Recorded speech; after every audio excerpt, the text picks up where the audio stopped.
Welcome to Session 7. Everyone loves recruiting internally when they're on the inside looking out. But if you're on the outside looking in, internal recruiting can be your worst enemy. But most of us understand that recruiting internally or offering current employees opportunities is the right thing to do, to a point. I've been in more than one organization that was the victim of overzealous internal recruiting. The results are alarming and can be deadly. Internal recruiting is the safe action for current management. It's safe because old ideas, old environments, old allegiances, and current personal and job securities are perpetuated. Internal candidates often are subjects to and recipients of the current managerial structure. How can one effectively challenge the very system that recognized your abilities and your contributions? How can you criticize the system that gave birth to your success? It's not easy. And then there is the suspicion that those, quote, outsiders are coming in not understanding our problems, our issues, and our history. Those outsiders shouldn't be trusted. And as an outsider, I have felt that suspicion and even that wrath many times. I call it the good old boy network, and it creates impressive barriers to success. It may even change the definition of success. What do I mean it may change the definition of success? The success of any business is measured and gauged by its performance in the marketplace and against competitors. I've been in organizations where success was measured by comparing current performance with past performance. Management may say, "We're doing great. We are doing much better than 2 or 3 years ago. Being new, you haven't seen the bad times. You weren't here." Or I've heard managers say with a condescending smile, "You're new, so you probably don't fully understand our business, but you can't really look at the success of that other company. They don't really know what they're doing over there. We do it our way." Now, I realize this sounds extreme, but I've seen it happen in rare, although real, situations. The culture is so internally focused that outside input is dismissed as irrelevant, bogus, or merely due to a lack of understanding by those, quote, outsiders. I once worked for an organization in which I was in charge of a team of executive managers working on an inventory forecasting project. We were basically unable to forecast our inventory requirements with any certainty or accuracy. I was told by those team members that our efforts were futile in that it was impossible to forecast inventory in our business. They said rather emphatically, "You haven't been here long enough to understand our business, but take it from us. We can't predict consumer demand or inventory levels." I was amazed that they would give up that easily. I was amazed that they felt the business was so different that it was unaffected by the same variables that all other businesses are affected. I was also emphatic in my assertion that I may be new and didn't know all the nuances of our business, but I certainly knew business, and demand can be predicted in any business. I told them that I came from a business in which inventory was critical, and we were able to predict inventory levels with accuracy, and the business environment was far more volatile than the business we were in. I told them I would be happy to arrange a tour of the local bakery where they were able to predict demand levels on a daily basis. They accepted my challenge, and with the help of some outside expertise and consultants, we developed an inventory system that predicted quite accurately inventory levels and saved a lot of money on inventory control. In that instance, the definition of success was changed due to looking only internally. It was the culture. Now, I don't want you to think that I'm implying that that sort of thing is common. It is a somewhat extreme example, but it is a good example of the impact of primarily internal recruiting and internal cultural focus. Recruiting solely from within is bad. Recruiting solely from outside is worse. Just like most things in life, it's a matter of balance.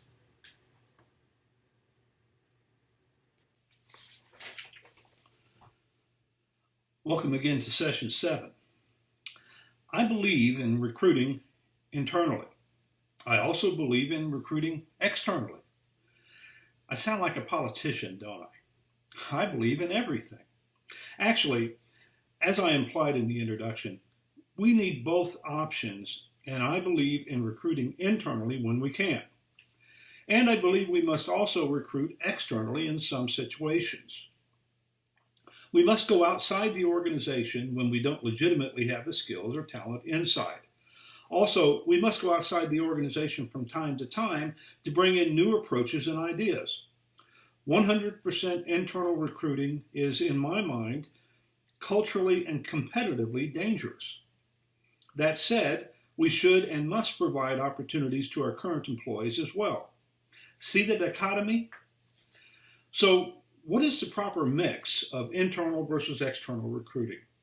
Well, it depends on the situation, the organization, and available talent, but my rule of thumb has always been to recruit internally about 80% and recruit externally about 20% of the time. However, to achieve that ratio, our organization must create internal skills and talent. To reach that ratio, our organization must have an active and effective performance management and talent development program. Once such programs are developed and in place, we can be assured that we have superior people in our organization, and that brings up an interesting question. If superior people are here, why look elsewhere?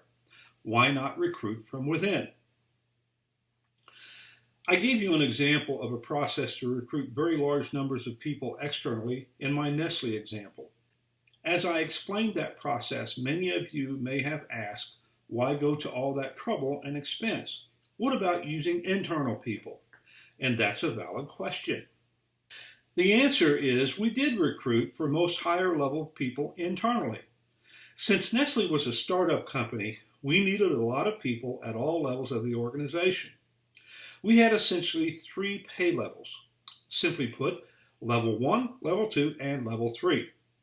Level 1 was entry level, and the other 2 required skill and experience.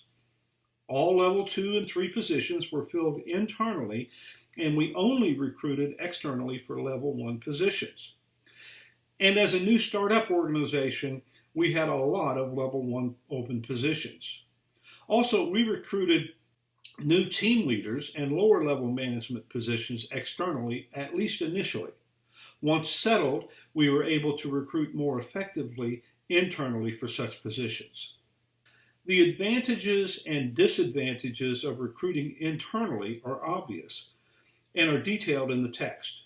There is one disadvantage to internal recruiting, which is also discussed in the text, that I want to repeat here because I believe it is so critical. With internal recruiting, the selection decisions become critical because in external recruiting, rejection decisions are communicated normally through a letter or by phone. External candidates who are rejected are sent on their way and will likely never be seen again.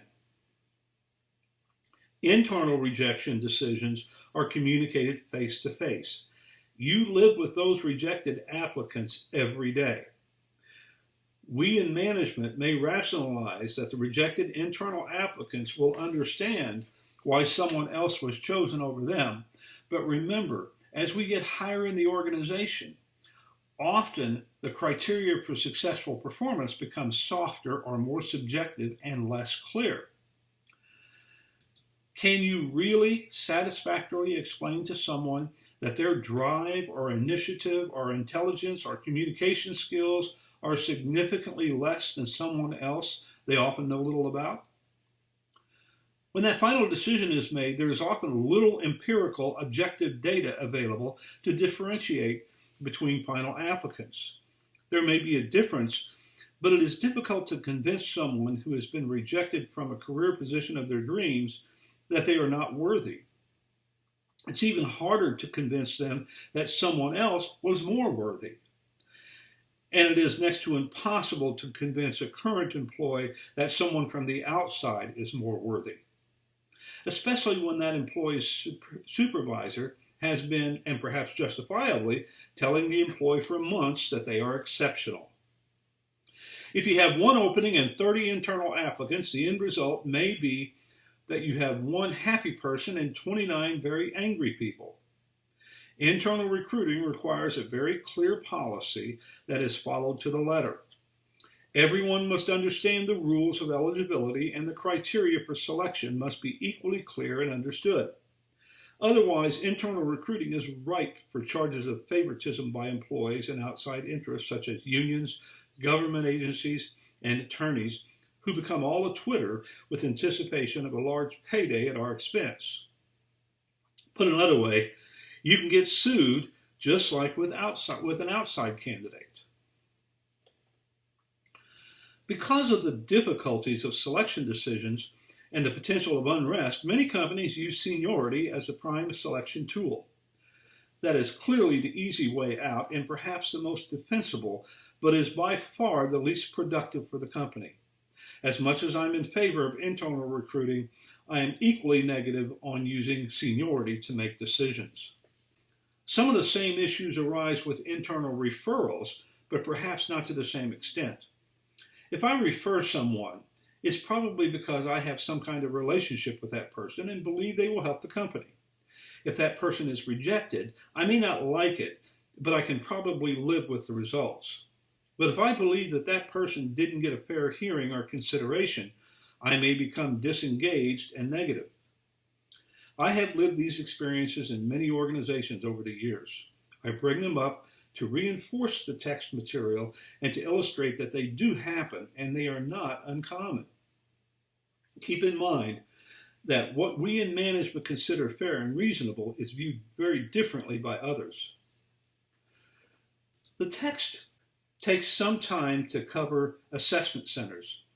Even though they list some disadvantages, it seems that they are supportive to a point of their use. I too am a big fan of assessment centers. I've used them extensively and successfully in several different organizations.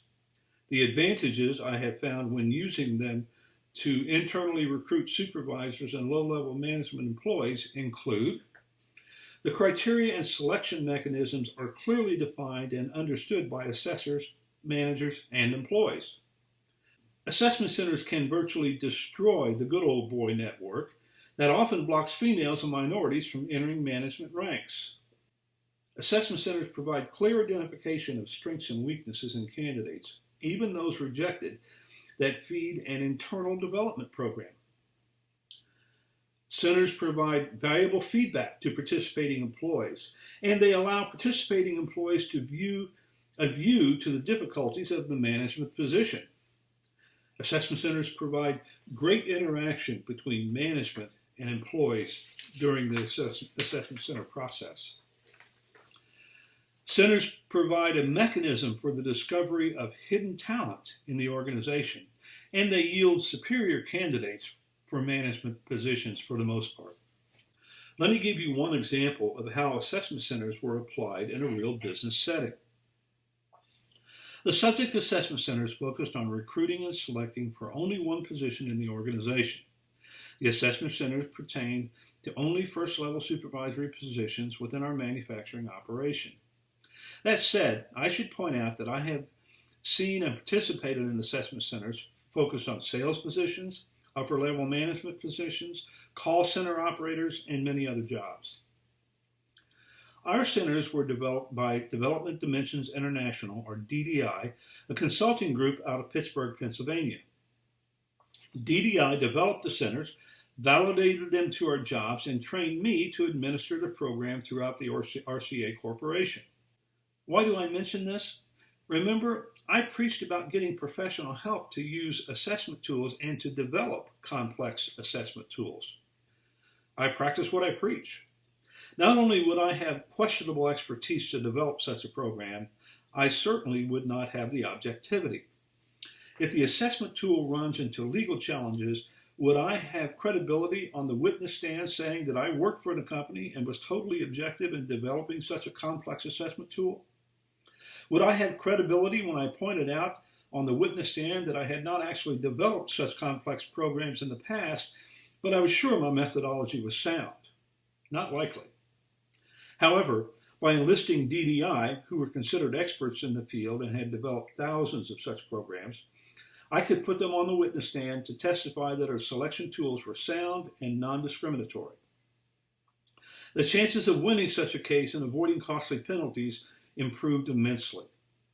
But as I recall, DDI did not work for free, so such consultation carries significant front-end expense. Is it worth it? Well, I'll await your judgment after you hear the story.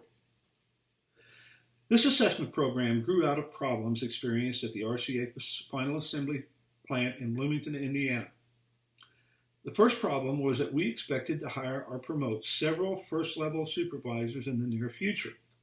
These openings were created due to the impending retirement of many supervisors and business expansion, which would create new supervisory positions. The second problem was the recognition that our current supervisory staff was not proficient and would not likely meet our future needs. In other words, we needed to upgrade the proficiency of our supervisors throughout the facility. This facility had about 3,500 hourly employees, so the supervisory staff was very large. We also decided that we had untapped talent internally, so most openings could be filled from within. How do we select who would fill those positions? Do we do something new, or do we indulge in the insanity and continue the same process hoping for better results? Based on the incompetence, and that was an apt phrase for a large number of our supervisors, based on the incompetence of our supervisory staff, our previous selection processes were ineffective. You see, our old selection process largely consisted of managers, who used to be supervisors themselves, selecting the employee of their choice from the department to be a supervisor. If those managers were strong, we tended to get strong supervisors. If those managers were weak, we tended to get weak supervisors, and we had a greater number of weak managers than strong managers. You see the problem here? A general rule of thumb is that weak managers select even more weak managers. Weak engineers select equally weak engineers. Weak thieves also choose weak thieves to be in their gang. No one wants to select people stronger than themselves. The problem of weak is that it perpetuates itself. The good old boy network was alive and well within the walls of the Bloomington facility. We needed something more effective and more objective. The lesson is that bad selection processes don't stop with one selection. They tend to perpetuate themselves throughout the organization over time. So how will a selection process solve such debilitating problems? A job analysis on the supervisor position was conducted by DDI, and they developed an assessment center based on the critical skills possessed by successful supervisors in our organization. As I remember them, those skills consisted of oral communication skills, written communication skills, tolerance for stress, problem analysis, decisiveness, problem-solving action, leadership, interpersonal skills, and conflict management. Each of the skills included a detailed definition of what good looked like in that trait. This list of skills is similar to the list in the text. DDI took this data and developed several simulation exercises which formed the framework of the Assessment Center program. DDI then conducted the initial training of people who would evaluate the potential candidates. They were called assessors. DDI also initially trained people to play specific roles in the Assessment Center exercises, and they were called role players. This initial process was time-consuming and expensive. After the first training program, of which I was one being trained, DDI trained me to be an assessor trainer. At that point, DDI assumed the role of advisors and only participated in the process to do an occasional audit and to help with specific questions. Although the initial investment was large, the ongoing expenses were reduced by in-house control. The program to train assessors took 3 or 4 days, so after the initial investment, we were still faced with significant time investment. We trained about 25 assessors. The assessment center consisted of 4 exercises that simulated situations that first level supervisors may encounter and also included a structured interview. The exercises also presented several opportunities to observe behaviors, also identified by DDI, depicting the critical behaviors outlined above that related to the skills necessary to be successful in the job. The simulation exercises included an in-basket simulation in which the participant had 1 hour in which to address several problems and situations that were present in a supervisor's in-basket. A role-play simulation in which the participant acting as a supervisor had to tell an employee, played by a trained role player, that the employee was not performing up to expectations. A role-play simulation in which the participant acting as a supervisor had to tell an employee, played by a trained role player, that the employee didn't receive an expected promotion. And a written scheduling exercise in which the participant had to schedule a production line with numerous unforeseen problems such as absenteeism, production schedule changes, etc. Each assessment center was conducted off-site at a nearby hotel or similar facility and was conducted over a 2-day period. Each simulation exercise described above was observed and scored by the trained assessor, and each participant was seen by at least 3 assessors during the center. Each 2-day assessment center program included 12 participants. In total, we put nearly 200 candidates through the assessment center process. As you can see, the assessment center program was a real commitment in time and money to improve the competence of our first level supervisors. And the program transfers years in time, not just 1 session, to select and train as many people as possible in the supervisory trade. The candidates who became assessment center participants were chosen in a rather unusual manner. There was great concern that managers would choose their favorite employees to participate and others would be overlooked. Employees were very suspicious that the selecting of employees to participate would not be fair, and everyone would not have an equal opportunity to compete for the sought-after supervisory positions.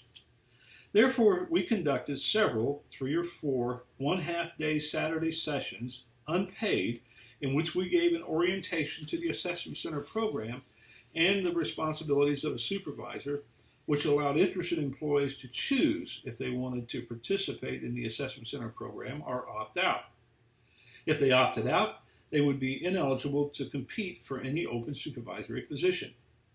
At the end of the orientation, employees who were still interested were allowed to complete an application for the supervisory job and submit it to HR. Those applications were then entered into a pool of applicants, and names were drawn randomly from that pool participation. I should also point out that all open positions were filled from those employees who had successfully completed the assessment center program and were determined qualified to immediately assume a role of supervisor. No one would move into a supervisory position without successfully completing the assessment center program. This addressed the good old boy network that plagued the credibility of management in the past, and our goal was to maintain a pool of ready candidates to fill our open positions. Once randomly selected, employees were assigned a date to report to the assessment center site, and they were paid for their participation. They were told that they would be excused from work for 2 days, each day lasting about 7 to 8 hours. After completing the 2-day program, employees were sent home, and the assessors met and evaluated the performance of each employee to determine if they were qualified to move into a supervisory position. If so, the employee was placed in a pool to await the next opening. The manager of the open position would then choose to interview anyone or as many qualified employees as they wished and select one for the position. If employees were not considered immediately qualified, the areas where they were deficient were identified and documented. All participants, successful or unsuccessful, received direct feedback about the details of their performance and the options to address deficiencies. Following this process chain, employees expressed their interest in being considered for open supervisory positions, in other words, attending the assessment center, by attending a non-paid orientation and completing an application. 12 employees were randomly selected to attend the center. The 2-day program was scheduled and assessments were conducted. Feedback was given to participants. A pool of qualified candidates was created. An opening exists, and qualified candidates were interviewed by the manager. And one of those candidates from the pool was offered a supervisory job. The results of this process were impressive. All seemed to agree that the quality of our supervisors greatly improved. Our old supervisory ranks were largely filled with white males due to the good old boy network mentioned previously. The assessment center program yielded as many qualified females and minorities as white males, and a significant number of those diverse candidates were selected to be supervisors. Thus, the quality of supervisors improved, as well as the diversity within the supervisory ranks. In addition, RCA Bloomington was highly unionized, and the assessment center program provided the process in which selections could be made in a fair manner that was defensible to the union and government agencies that would have concern. An unforeseen benefit was that all employees came to better understand the responsibilities and difficulties of the supervisory position due to the orientation and participants gaining firsthand experience through the simulation exercise. The word spread widely that the supervisory job was hard, and everyone understood the position better. From my perspective, the best result was that the good old boy network was destroyed. The perpetuation of weak was over. The process worked so well that I implemented it in other RCA facilities. It proved equally effective in those facilities as well. Relating to comments in the text, this case also illustrates another point related to the weaknesses of the assessment tools. Although the text discusses issues with the initial perception as to the validity of assessment tools, in the RCA case there was also great skepticism surrounding the use of the assessment center and its initial expense. However, the tool was developed with the help of a very professional partner, DDI, and the first few centers yielded strong results. Skepticism and doubt disappeared, and managers, executives, and employees rapidly accepted the assessment center program as the best way to select new supervisors. The program gained great credibility in the organization.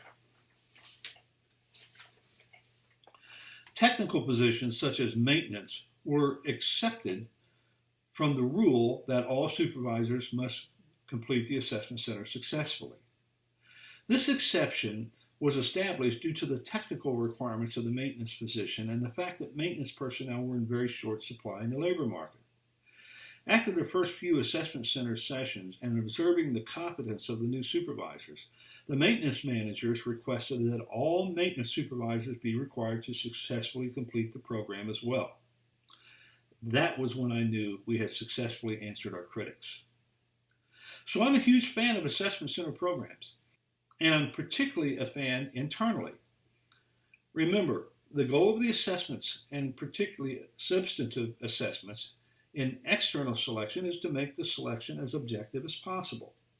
That's the same goal internally, but perhaps it's even more important internally because you have to live with the accepted candidate and the rejected candidate in internal recruiting. The more objective and understandable the criteria, the easier living with those results becomes. There is a quote on page 246 of the text that says, quote, "First, it may be perceived as too costly. However, the cost of a talent management succession system should be considered against the cost of not using a system. What are the costs of making selection decisions based on incomplete knowledge of the skills and capabilities of current employees?" End quote. Or I might add, what is the cost of a lawsuit? I choose to highlight this passage because it is also indicative of most of the HRM programs. What is the cost of not having a compensation strategy, process, and plan? What is the cost of not having an effective performance management process? At your house, what is the cost of not having smoke detectors? What is the cost of not wearing seat belts? What is the cost of not having safe tires on your car? What is the cost of not? Sometimes the cost of not is nothing, but sometimes the cost of not is very great indeed. Often, the most difficult task of HRM is mitigating the cost of not. The most difficult part of that task is convincing others that the cost of not doing something is great and imminent. Put another way, doing things right is often just not accepting doing them wrong. And doing things wrong leads to success, not. One last note on the text. Pay attention to Exhibit 10.8 on page 267. It really summarizes the tools covered in this chapter as well. So the bottom line is that all assessments, both internal and external, done well with the proper investment of three critical components, money, time, and expertise, can significantly change an organization for the better. Assessment tools done hastily or without proper expertise can, if you're lucky, do nothing, but if you're not lucky, can cause tremendous harm to the organization. And in business, don't we have enough people helping us fail, such as competitors and court rulings and others, without contributing to our own demise with critical processes that are based on guesses rather than solid data and fact?